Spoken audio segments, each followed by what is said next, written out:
ये सन 1962 का समय था। कांग्रेस ने राष्ट्रीय स्तर पर अपनी तीसरी सरकार बनाई ही थी, पर सियासी हवाएं काफी तेजी से बदली। चीन से युद्ध में मिली हार के बाद कांग्रेस के प्रमुख नेता नेहरू तबीयत से नासाज रहने लगे थे। तो वही 1963 में हुए उपचुनावों में कांग्रेस पार्टी को विपक्षी नेताओं के हाथों करारी हार का सामना करना पड़ा, जिसके चलते राम मनोहर लोहिया, आचार्य कृपलानी और मीनू मसानी जैसे मुख्य विपक्षी नेताओं ने लोकसभा में अपनी जगह बनाई। इस उमड़ते संकट से पार्टी को उभरने के लिए और जनता के बीच उनके जुड़ाव को पुनः स्थापित करने के लिए पार्टी के बड़े नेता कुमारस्वामी कामराज ने संगठन में काफ़ी बड़े बदलाव सुझाए। कामराज, जो 9 साल तक मद्रास के मुख्यमंत्री रहे, उनका कद पार्टी में काफ़ी बड़ा था। उनका मानना था कि लगातार कार्यालय और सत्ता में उलझे रहने की वजह से कांग्रेस के नेता जनता और उनकी तकलीफ़ों से दूर होते जा रहे थे। इसके चलते उन्होंने ये सुझाव दिया कि मंत्री पद पर स्थित सभी वरिष्ठ कांग्रेस नेताओं को इस्तीफा देकर पार्टी को मजबूत करने के लिए काम करना चाहिए।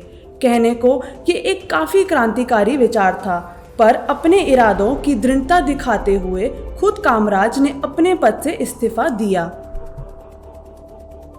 इस प्रस्ताव को खुद नेहरू का समर्थन भी मिला और ये माना जाता है कि उन्होंने खुद अपना इस्तीफा देने की बात तक कह दी थी। अगस्त 1963 में एआईसीसी की तरफ से इस प्रस्ताव को आधिकारिक रूप से समर्थन मिला।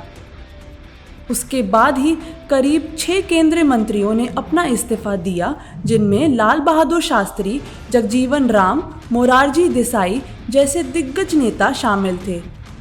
साथ ही 6 राज्य मद्रास, उड़ीसा, उत्तर प्रदेश, मध्य प्रदेश, बिहार और कश्मीर के मुख्यमंत्रियों ने भी अपना इस्तीफा दिया।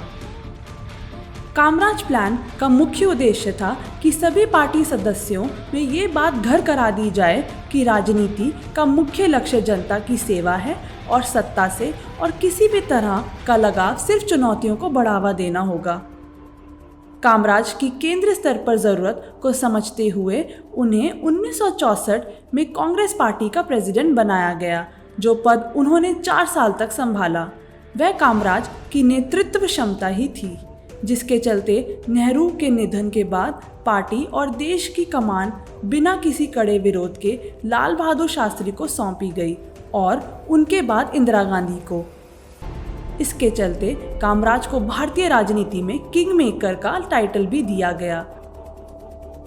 कामराज सामूहिक नेतृत्व को प्राथमिकता देते थे और मानते थे कि सभी बड़े फैसलों में संगठन के लोगों की सहमति का निर्माण करना आवश्यक है।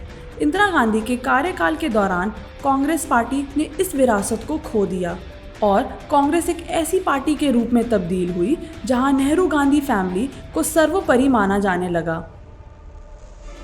राजनीति में संगठन की शक्ति को कामराज प्लान ने बहुत अच्छी तरह से प्रदर्शित किया और उसमें दबी सीख आज भी उतनी ही अहम है।